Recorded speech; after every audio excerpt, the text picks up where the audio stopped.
वैसे तो हमें याद नहीं, लेकिन चित्र के हिसाब से तो पहुंच सकते हैं ना। तो ये सेकंड करके मुरली सुनने में आनंद हमें कब आएगा? जैसी जैसी बात बाबा करते हैं, जहां जहां की बात करते हैं, कभी बाबा सत्युग की बात करते हैं, कभी परम धाम की बात करते हैं, कभी मधुबन की मतलब हेडक्वार्टर की बात करते हैं, कभी सूक्ष्म लोक की बात करते हैं, कभी दुनिया की बात करते हैं। तो वैसा वैसा चित्र हमारे आगे आ जाए।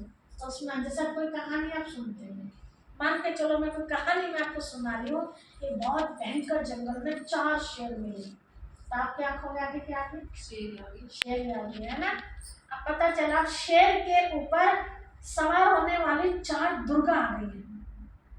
तो कौन आ गया आपके सामने? लक्ष्मी, सरस्वती या दुर्गा? कौन आया? चार शेर आ गए। नहीं, कौन आया? दुर्गा या सरस्वती आई? जिसका नाम लिया। तो बुद्धि रूपी आंख उसको देख रही है ना। तो ऐसे जैसे बाबा की बात हम सुने, जहाँ की बात सुने, वहाँ का सीन हमारे सामने आ जाए। ठीक है, तो बहुत आनंद आएगा और याद भी रहेगी वो बात।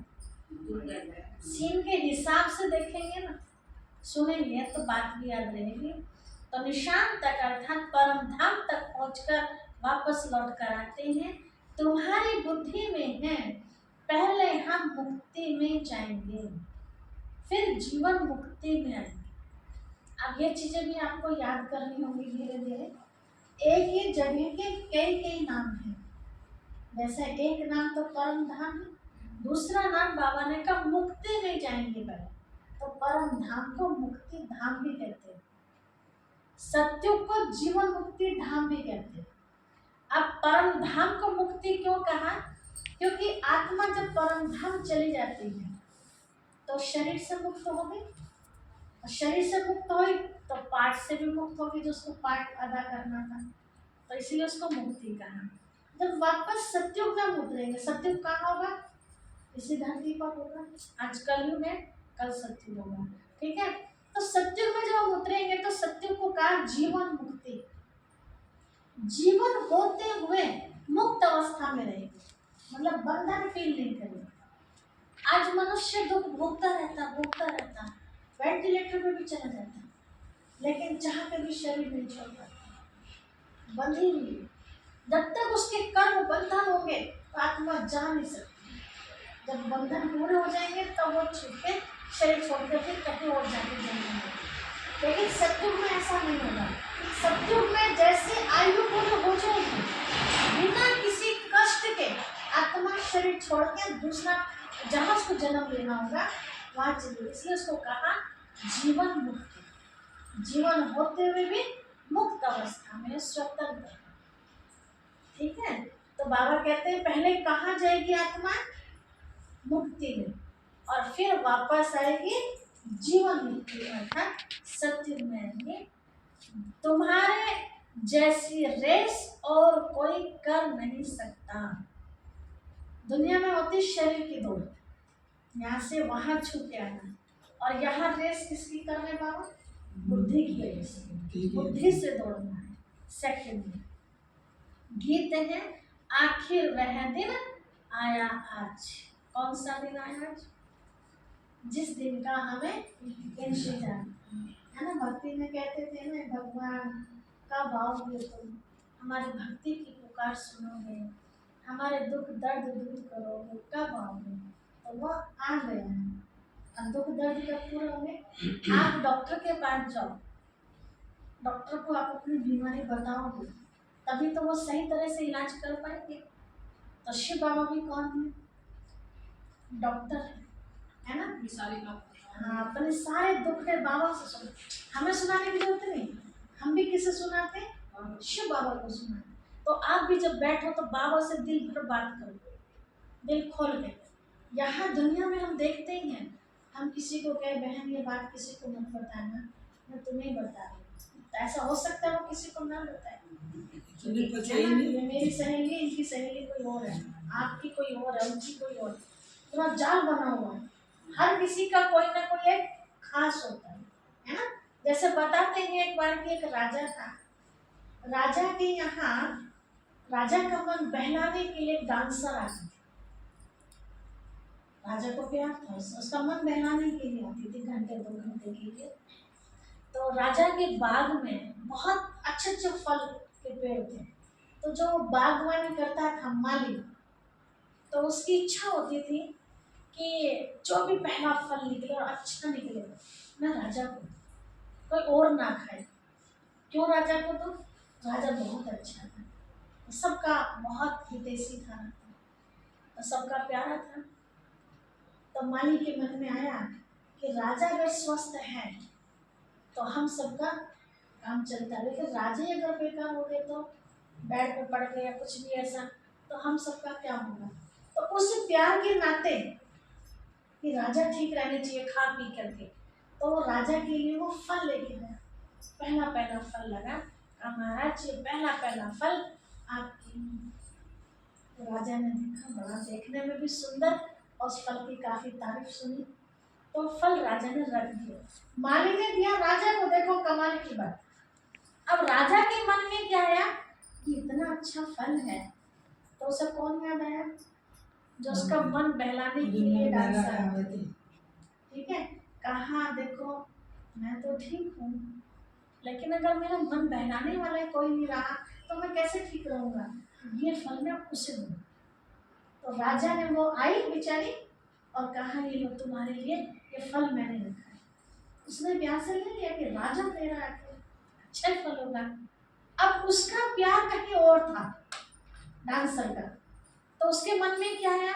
जैसा राजा के मन में आया ना, ऐसे उसके मन में आया कि ये फल ना मैं उन्हें दे दूं, है ना, कि वो बेचारे ठीक ठाक रहे तो मैं भी ठीक रहूंगी।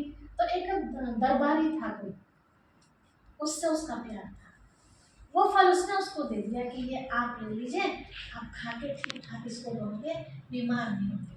उसने बेचारे ने प्यार से ले लिया। अब दरबारी का जो प्यार था, तो कोई दासी थी महल के अंदर, उस दासी के साथ प्यार था दरबारी को, वो उसने फल दासी को दे दिया। अब दासी के मन में क्या है, जब फल है उसके हाथ में कि हम जो भी आज हमें रोजी रोटी मिल रही है तो राजा की वजह से चल रही है ना, क्यों ना ये फल में राजा को, है ना, सम्मान, राजा के एक पिता वाली भावना थी कि राजा का हमारे पिता सम्मान है। तो वो फल दासी ने राजा को भेंट कर दिया। राजा ने के हाथ में जब आया तो उसका दिमाग घूम गया। उससे पूछा कि आपके पास फल कहाँ से आया? बोला महाराज मुझे उस दरबारी ने दिया। दरबारी को बुलाया, क्योंकि उसको तो याद आ गया ये फल मैंने किसको दिया था। दरबारी से पूछा, कहा उसने दिया।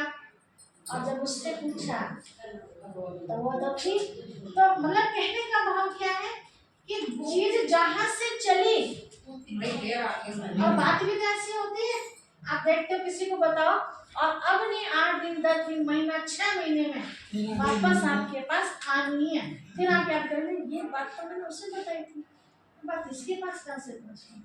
तो किसी भी मनुष्य आत्मा के पास इतना बल नहीं है कि जो उसको दे वो संभाले, रोक नहीं सकते हो, नहीं रोक सकते ना। तो ये बल किसके पास है? केवल शिव बाबा के पास। आप उन्हें जो भी सुनाओगे, क्या उन पे भी हम शक कर सकते हैं कि बाबा किसी और को मत बताना? ये बात कर सकते हैं?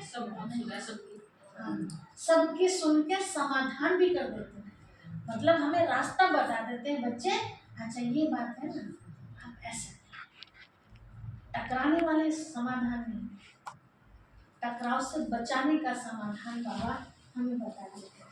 इसीलिए अपने दिल की बात कहीं और ना कह के उस दिलाराम से करो, ठीक है? पूरी करते हैं, दिल से अगर बताते हैं तो जरूर करते हैं। बिल्कुल बिल्कुल दिल से अच्छा, मीठे मीठे सिखी लदे बच्चों प्रति माता पिता बाप दादा का याद प्यार और गुड मॉर्निंग। रूहानी बाप के रूहानी बच्चों को नमस्ते। अब हम क्या बोलेंगे? हम रूहानी बच्चों की रूहानी माता पिता, रूहानी बच्चों की रूहानी माता पिता बाप दादा बाप दादा को याद प्यार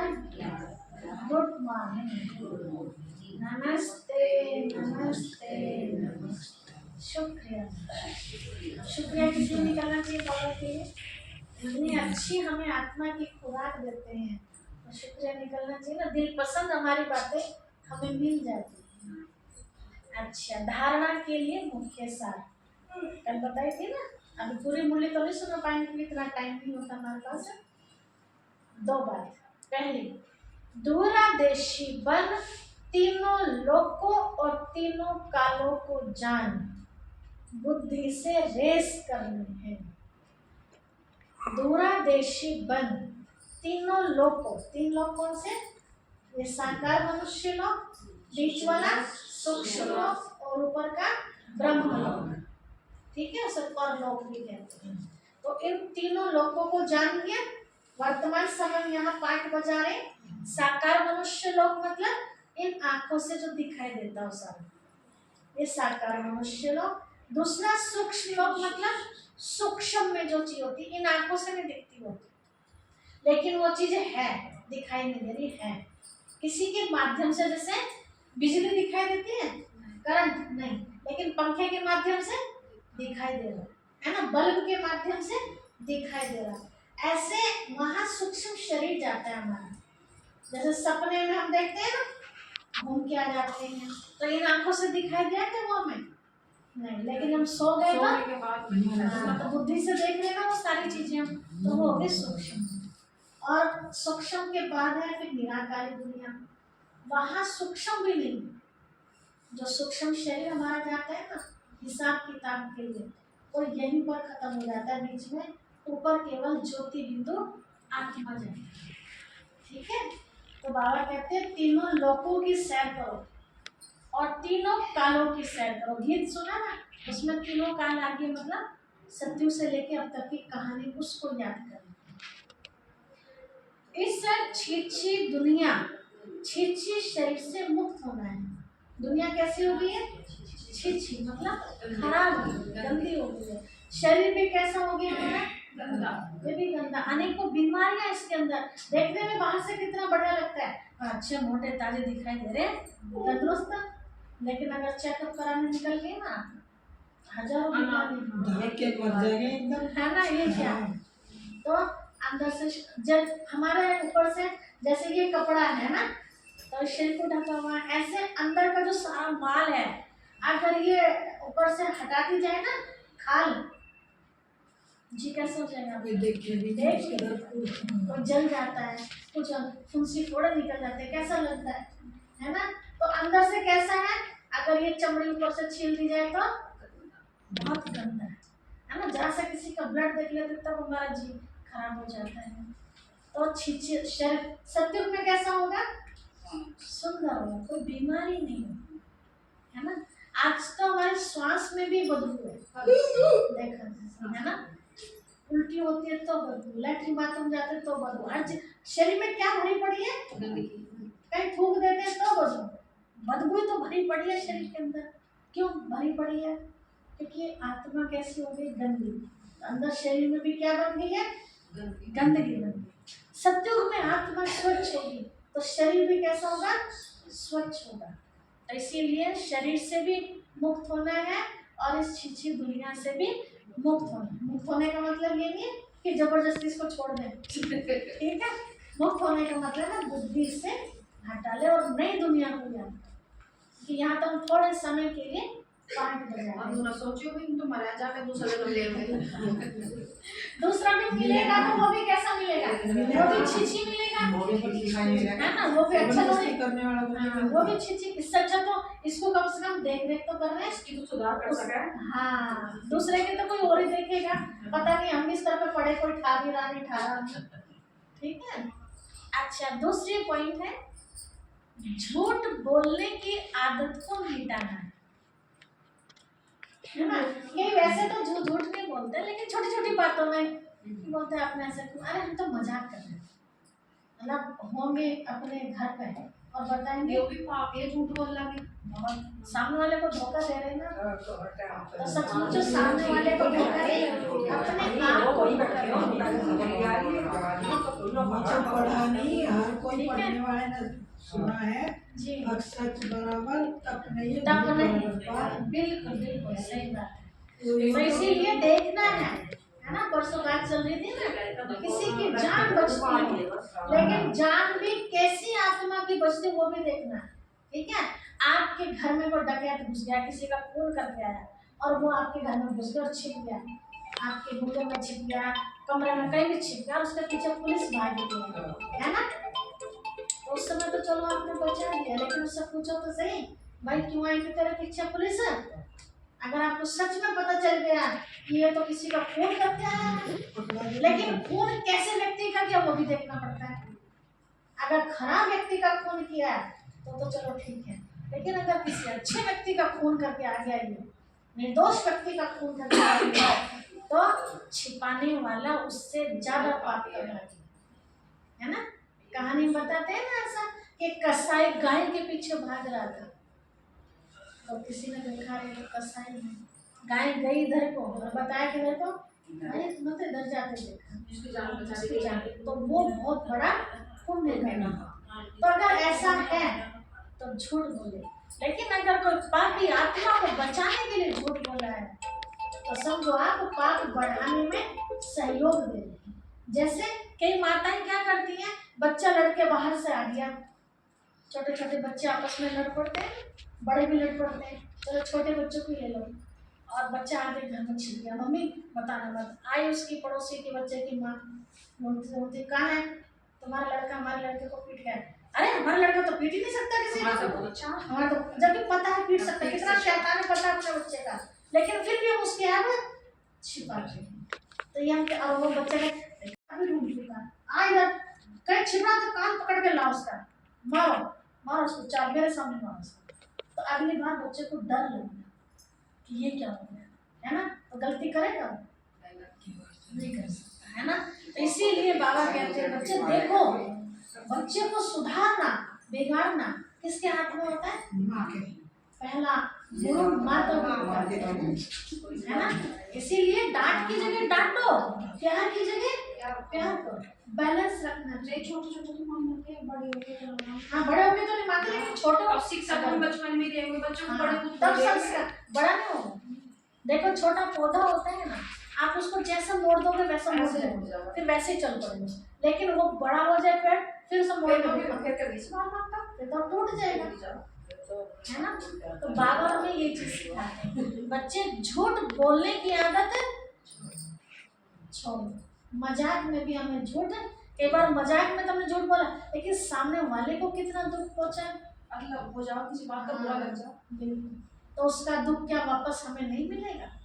आज नहीं मिलेगा, कल मिलेगा। दुख देंगे, बाबा के महावाक्यों में आता है बच्चे अगर दुख दोगे किसी को तो दुखी होके मरोगे, भगवान के नाम। आज नहीं कल, कल नहीं परसों, एक न दिन हमारे सामने उसके रिजल्ट आने ही है। श्रीमत का उल्लंघन कर डिससर्विस नहीं करनी। श्रीमत का उल्लंघन मतलब शिव बाबा की बात को सुनी अनसुनी करके रावण की बात को मानते रहे तो क्या होगा? बाबा ने कहा डिससर्विस हो जाएगी। डिससर्विस मतलब बदनामी हो जाएगी। कैसे? आप आ रहे हैं यहाँ, सबको पता है, अड़ोसी पड़ोसी परिवार कहाँ जाती है ये? ओम शांति में जाती है ना। और ओम शांति में क्या पाठ पढ़ाया जा रहा है वो सबको पता है, दुनिया वाले भी जानते हैं कि ओम शांति में बहुत स्वच्छता सिखाई जाती है, बहुत ज्यादा पढ़े जान तो चाहिए ओम शांति। ठीक है। मम्मी मोड़ से भी चाबी भी रखी हुई हम वहाँ सेंटर पे जाएंगे। मम्मी चाबी भी है वहीं बाइक की वही, ठीक है। नहीं छोड़ दूंगी। तो अगर हम कुछ उल्टा करते हैं, बदनामी वाला काम करते हैं तो वहाँ पर शिव बाबा पे थोड़ी लग रहा है, किस पे लग रहा है?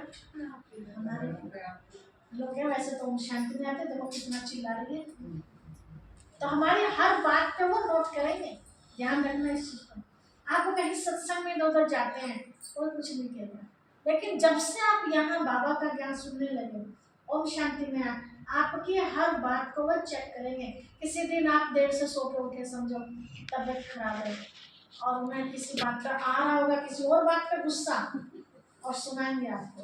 देखो वैसे ओम शांति में जाती है, अगर कितने बजे सो के उठ रही है, हर बात में ओम शांति के लिए कहा जाएगा। हमारे कुछ नहीं करते। नहीं, एक बात आगे आगे देखना, घर वाले नहीं कहेंगे तो पड़ोसी वाले कहेंगे, हर बात में टोका जाएगा। क्यों? क्योंकि आपने लक्ष्य क्या ले लिया, मुझे देवता बनना है। अब उन्हें तो पता नहीं है आपको देवता बनना, लेकिन आपने तो सोच लिया ना मुझे बहुत अच्छा बनना है। तो अच्छा बनने के लिए जितने भी आपकी बुराइयां हैं आपको पता नहीं चलेंगी, लेकिन उन्हें तो दिखाई देगी ना। वे आपकी छोटी छोटी बात को भी पकड़ेंगे। तो इसलिए बुरा मत मानना, वे आपके सबके टीचर हो जाएंगे। वे सब ये सोचना अच्छे मेरे टीचर है तो मुझे तो टोकेंगे, तो वो गलती मुझे दोबारा नहीं करनी। किसी दिन नमक मेरे ऊपर नीचे हो गया भोजन में तो भी सुनने को पड़ सके, ध्यान कहीं और होगा ना। नमक भी ज्यादा डाल दिया, ठीक है, इस तरह की बात। तो इसलिए हमें ध्यान रखना, जो भी काम हम शिव बाबा की आज्ञा करेंगे उसको बिगड़ सकता है। उनको के मारो तो एक्स्ट्रा काम मतलब लेकर दिन शाम करे लो। सही बात है, एक्स्ट्रा काम नहीं उठा के तो करे लो। अब बुखार आया, बुखार के भाग छुम हो गया, बुखार हो गया, शांति के लिए